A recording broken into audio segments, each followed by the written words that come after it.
HDFC வங்கியிடமிருந்து முக்கிய அறிவித்தல். HDFC வங்கியில் இந்த மாதம் நீங்கள் ஆரம்பிக்கின்ற நிலையான வைப்புகளுக்கு பிரம்மாண்டமான வட்டி. வைப்பு பணத்திற்கேற்ப விஷேட வட்டி வீதம், அரச வங்கி போன்ற பாதுகாப்பு. இப்போது அழையுங்கள் 0718 800 999. இன்னும் சில வினாடிகளில் எமது செய்திகளை நீங்கள் கேட்கலாம். HDFC வங்கியில் இந்த மாதம் நீங்கள் ஆரம்பிக்கின்ற நிலையான வைப்புகளுக்கு பிரம்மாண்டமான வட்டி. இது இலங்கை ஒலிபரப்பு கூட்டுத்தாபனம்.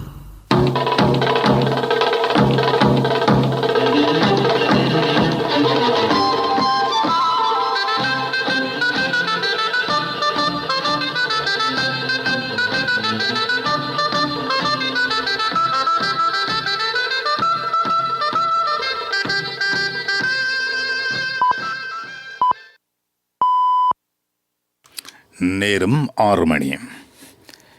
இலங்கை ஒலிபரப்பு கூட்டுத்தாபனம் செய்திகள். செய்தி ஆசிரியர் MC நஜ்முதீன், வாசிப்பவர் AM தாஜ்.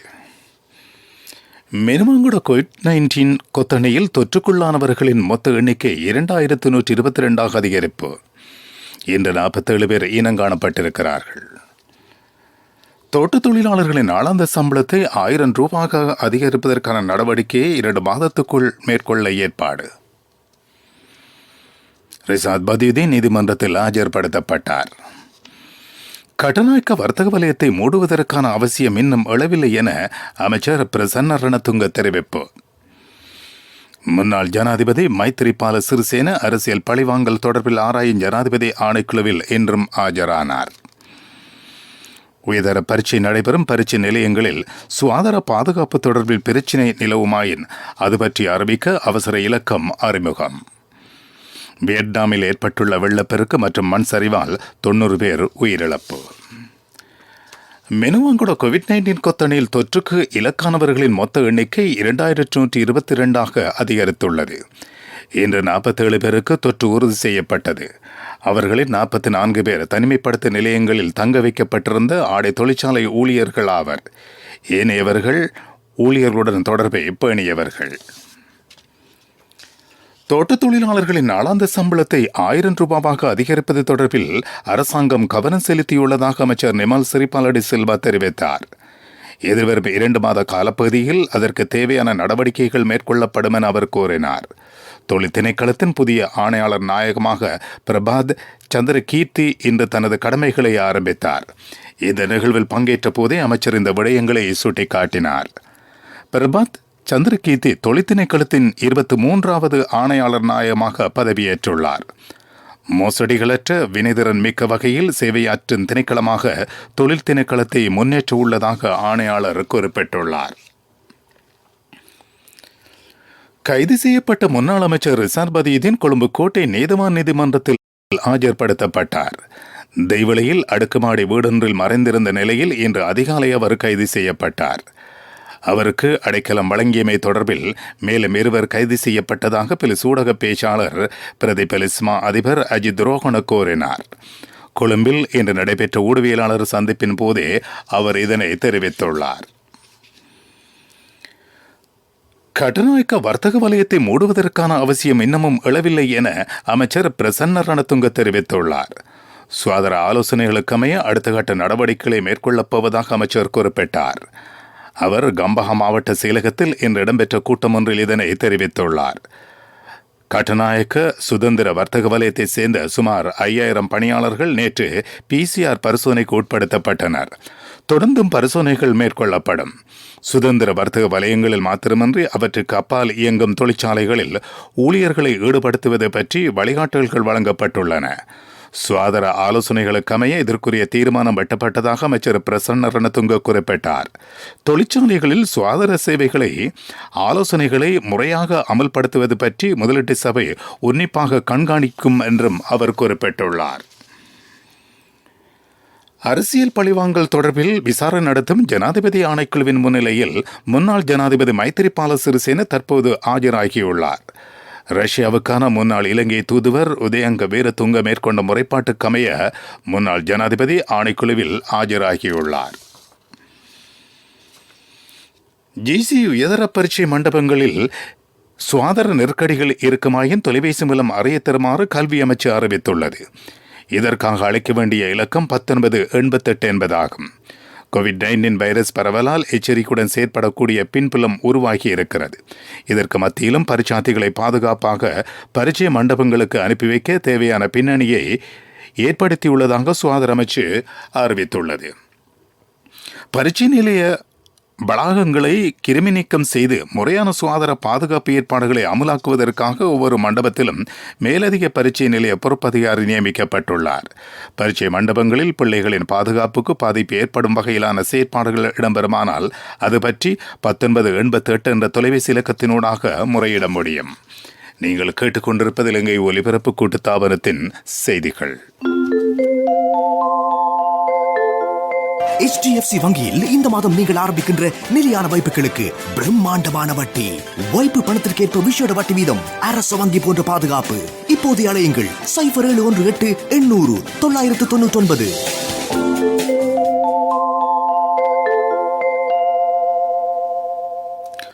பொதுமக்கள் தினத்துக்கான செயற்பாடுகளை சர்வதேச தகவல் வலைப்பின்னல் ஊடாக முன்னெடுப்பது என நீதி அமைச்சு தீர்மானித்துள்ளது. கோவிட்-19 வைரஸ் பரவல் காரணமாக மக்கள் நீதியமைச்சை நாடுவதில் சிக்கல் உள்ளது.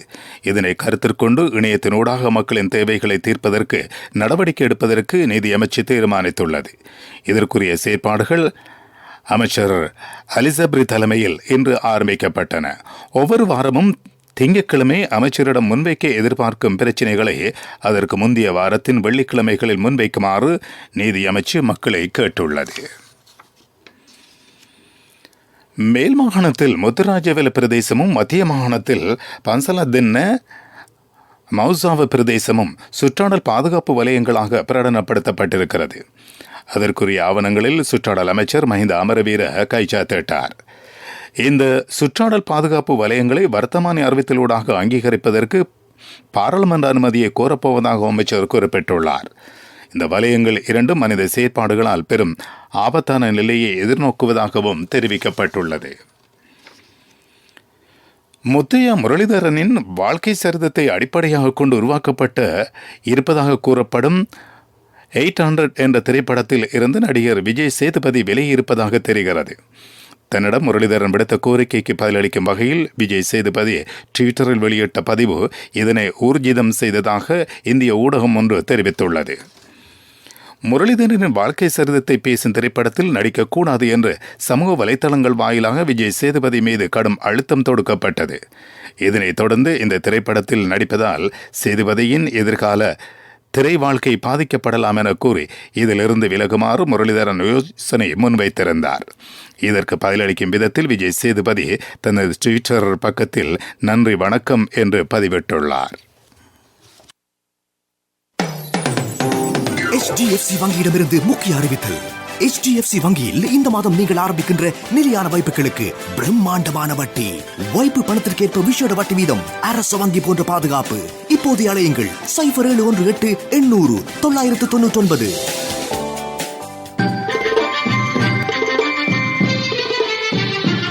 பிரதான செய்தி வழங்குவோர் ஒவ்வொரு வீட்டிலும் இருக்க வேண்டிய வீட்டு வைத்தியர் சித்தாலேப. கோவிட்-19 வைரஸ் பரவல் தொடர்பில் எதிர்வரும் 2 வார காலம் தீர்க்கம் மிக்க காலப்பகுதியாக இருக்கும் என அரசு வைத்தியர் அதிகாரிகள் சங்கத்தின் ஏற்பாட்டாளர் டாக்டர் ஹரித அலுத்கே தெரிவித்துள்ளார். இதனால் முடியுமான வரையில் பயணங்களை தவிர்த்துக் கொள்வதுடன் சுகாதார வழிமுறைகளை உரிய முறையில் பின்பற்றுமாறு அவர் மக்களை கேட்டுள்ளார்.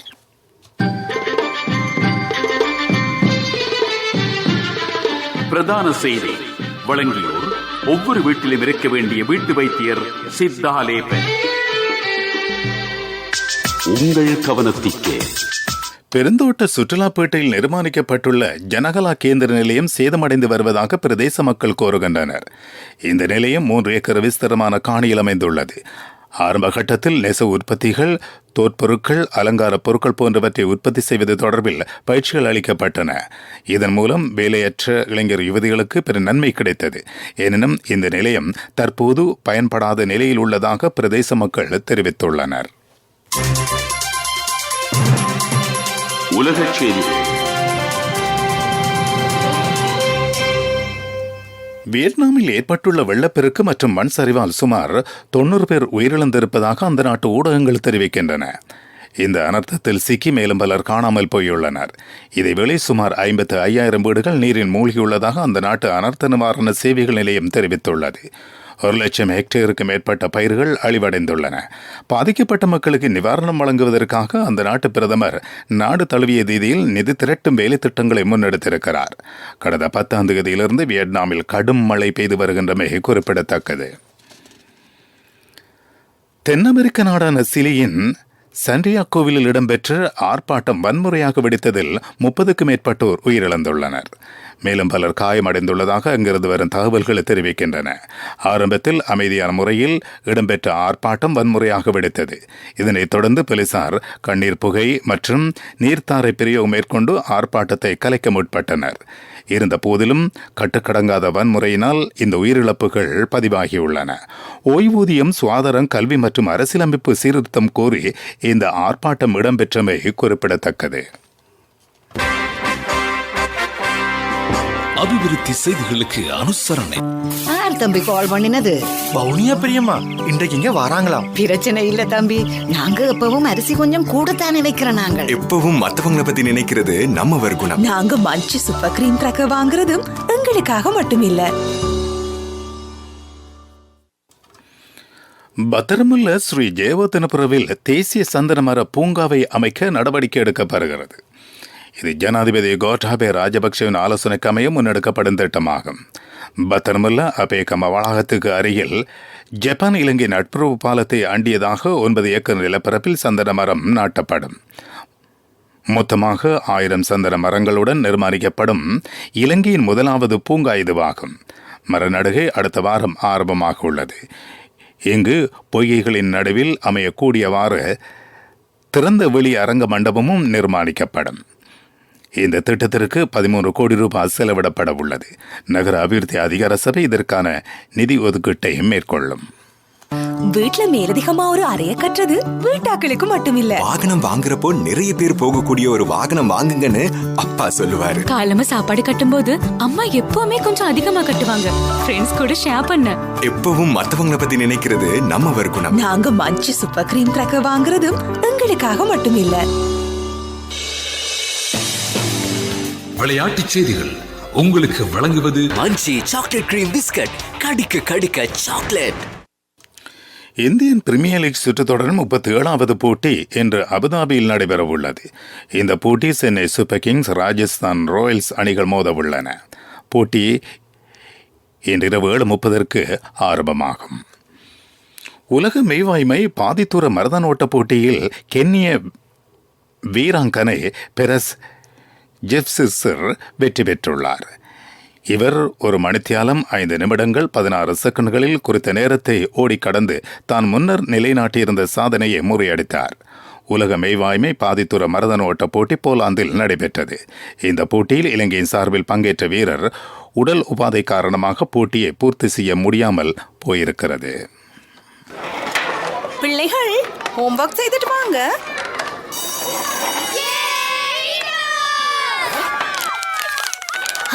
புதிய மஞ்சி சாக்லேட் கிரீம் பிஸ்கட். பேரை கேட்டாலே சும்மா இனிக்குதுல்ல. பிஸ்கட்டை பார்த்திருப்ப, சாக்லேட்டை பார்த்திருப்ப. ஆனா பிஸ்கட் ஃபுல்லா சாக்லேட் நிறைஞ்ச புதிய மஞ்சி சாக்லேட் பிஸ்கட் பேக்கெட்டை பார்த்திருக்கியா? இந்த பாத்துக்க. புதிய மஞ்சி சாக்லேட் கிரீம் பிஸ்கட். கடிக்க கடிக்க சாக்லேட். NSB விங்ஸுடன் வலிமை சேர்த்திருங்கள். NSB விங்ஸ் உயர்ந்த இலக்குகளை அடைந்திருங்கள். வர்த்தக செய்தி அனுசரணை. தேசிய சேமிப்பு வங்கி உங்கள் பணத்திற்கு பாதுகாப்பான இடம். ஐடியல் மோட்டார்ஸ் நிறுவனம் கதிர்காம திருத்தலத்துக்கும் அனுராதபுரம் புனித வள்ளரசு மரத்தை பேணும் வடக்கு ஸ்தலத்துக்கும் முச்சக்கர வண்டிகளை அன்பளிப்பாக வழங்கியுள்ளது. இந்த வடக்கு ஸ்தலத்தை நாடும் அடியார்களுக்கு போக்குவரத்து வசதிகளை ஏற்படுத்தி கொடுப்பதாக மஹிந்திரா ரகத்தை சேர்ந்த முச்சக்கர வண்டிகள் வழங்கப்பட்டன. இவை மின்வலுவால் இயங்கக்கூடியவை என்பது சிறப்பம்சம். வர்த்தக செய்தி அனுசரணை. தேசிய சேமிப்பு வங்கி உங்கள் பணத்திற்கு பாதுகாப்பான இடம். காத்திருந்தது போதும். மகிழ்ச்சியை அனுபவிக்கும் தருணம் இது. வெற்றி போக்குகள் சாதகமாகும் தருணம் இது. உங்கள் சாம்ராஜ்யத்தை கட்டியெழுப்பும் தருணம் இது. உங்கள் முயற்சியாண்மை சாத்தியமாகும் தருணம் இது. உங்கள் கனவுகளுக்கு NSB விங்ஸுடன் வலிமை சேர்த்திருங்கள். தனிமை வர்க்க 2 வருட கடனை 7% வட்டி வீதத்துடன் பெற்றிடுங்கள். 5 லட்சம் ரூபாய் முதல் 10 பில்லியன் ரூபாய் வரை கடன் வசதி. பிணையாளர் ஒருவர் மட்டுமே தேவை. NSB விங்ஸ், உயர்ந்த இலக்குகளை அடைந்திருங்கள். பொருளாதார செய்திகள் அனுசரணை. இன்றே மாறிடு ரியல் டைம். அதிகம் சேமிக்க LOLC ரியல் டைம். அதிக கட்டணம் டிரான்சாக்ஷனுக்கு சேமிப்பு இப்போ இலகு. கொடுப்பனவுக்கு பகல் இரவு no problem. LOLC real time. பரிவர்த்தனைக்கு மேலதிக கட்டணங்கள் இல்லை. கவர்ச்சிகரமான வட்டி வீதத்துடன் பல்வேறு நன்மைகள். LOLC ஃபைனான்ஸ் ரியல் டைம் ஆப்பினை உடன் டவுன்லோட் செய்யுங்கள். LOLC சேமிப்பு கணக்கிடமிருந்து. புதிய நாட்டுக்கு புதிய ஔடதங்கள் என்ற துணைப்பொருளில் நாட்டுக்கு தேவையான மருந்து வகைகளை உள்ளீரில் தயாரிக்கும் வேலை திட்டம் ஆரம்பிக்கப்பட்டுள்ளது. இதன் கீழ் அரச மருந்தாக்கல் கூட்டுத்தாபனம் குளோபிடோக்ரேல் என்ற மருந்தை சந்தையில் விநியோகிக்கிறது. முதற் தொகுதி மருந்துகள் கொழும்பு பல்கலைக்கழக மருத்துவ பேராசிரியர் டாக்டர் சரோஜ் ஜெயசிங்கவிடம் கையளிக்கப்பட்டன. இந்த நிகழ்வில் ராஜாங்க அமைச்சர் பேராசிரியர் சன்ன ஜேசுமான உள்ளிட்ட முக்கியஸ்தர்கள் கலந்து கொண்டார்கள். ஐயோ, என்னப்பா இவங்க போக மாட்டேங்கிறாங்களே. ஏய், அந்த வாகனம் ராஜா அண்ணே. தம்பி, என்ன அவசரமா? இல்ல அண்ணே, இப்ப காசு தான் அவசரம். உண்மையாவா? காசு அவசரம்னாலும் தம்பி அவசரப்படாதீங்க. எந்த ஒரு LOLC ஃபைனான்ஸ் கிளையிலும் 3-வீல் புத்தகத்தை வச்சு காசை வாங்கி கொள்ளுங்க. LOLC ஃபைனான்ஸ் வீல் புத்தகத்துக்கு கேஷ், 3-வீல் புத்தகத்துக்கு உடனடியாக கையில் கேஷ். காலநிலை அறிக்கையினை உங்களுக்கு வழங்குவது CIB ஜனஜய வாசனா. 15ஆம் கட்டம் ஆரம்பம். அக்டோபர் 12ஆம் தேதி முதல் 25ஆம் தேதி வரை தெரிவு செய்யப்பட்ட பொருட்களுக்கு 40% வரை கழிவு. இன்றே CIBக்கு வாருங்கள். மேல் சபரகமு மாநிலங்களிலும் காலி மாத்தறை மாவட்டங்களின் பல இடங்களிலும் மழை பெய்யும் என்று வளிமண்டல திணைக்களம் எதிர்வு கூறியுள்ளது. வடக்கு மாகாணத்தில் பல இடங்களில் மழை அல்லது இடியுடன் கூடிய மழை பெய்யக்கூடிய சாத்தியம் இருக்கிறது. மட்டக்களப்பு, திருகோணமலை, மாத்தறை, ஹம்பாந்தோட்டை மாவட்டங்களிலும் மத்திய மலைநாட்டின் மேற்கு சரிவுகளிலும் காற்றின் வேகமானது அவ்வப்போது மணித்தியாலத்துக்கு 40 கிலோமீட்டர் வேகத்தில் வீசக்கூடும் என திணைக்களம் தெரிவித்துள்ளது.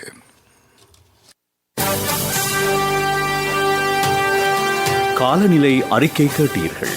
அனுசரணை வழங்கியது CIB ஜனஜய வாசனா. 15ஆம் கட்டம் ஆரம்பம். அக்டோபர் 12ஆம் தேதி முதல் 25ஆம் தேதி வரை தெரிவு செய்யப்பட்ட பொருட்களுக்கு 40% வரை கழிவு. இன்றே CIBக்கு வாருங்கள். மீண்டும் தலைப்புச் செய்திகள். மெனுவாங்கட கோவிட்-19 கொத்தணையில் தொற்றுக்குள்ளானவர்களின் மொத்த எண்ணிக்கை 2122 அதிகரிப்பு. இன்று 47 பேர் இனங்காணப்பட்டிருக்கிறார்கள். தோட்டத் தொழிலாளர்களின் நாளாந்த சம்பளத்தை 1000 ரூபாவாக அதிகரிப்பதற்கான நடவடிக்கையை 2 மாதத்துக்குள் மேற்கொள்ள ஏற்பாடு. ரிஷாத் பதியுதீன் நீதிமன்றத்தில் ஆஜர்படுத்தப்பட்டார். கட்டநாயக்க வர்த்தக வலயத்தை மூடுவதற்கான அவசியம் இன்னும் எழவில்லை என அமைச்சர் பிரசன்ன ரணதுங்க தெரிவிப்பு. முன்னாள் ஜனாதிபதி மைத்திரிபால சிறிசேன அரசியல் பழிவாங்கல் தொடர்பில் ஆராயும் ஜனாதிபதி ஆணைக்குழுவில் இன்றும் ஆஜரானார். உயர்தர பரீட்சை நடைபெறும் பரீட்சை மண்டபங்களில் சுகாதார பாதுகாப்பு தொடர்பில் பிரச்சினை நிலவுமாயின் அது பற்றி அறிவிக்க அவசர இலக்கம் அறிமுகம். வியட்நாமில் ஏற்பட்டுள்ள வெள்ளப்பெருக்கு மற்றும் மண் சரிவால் 90 பேர் உயிரிழப்பு. இத்துடன் செய்திகள் முடிவடைந்தன.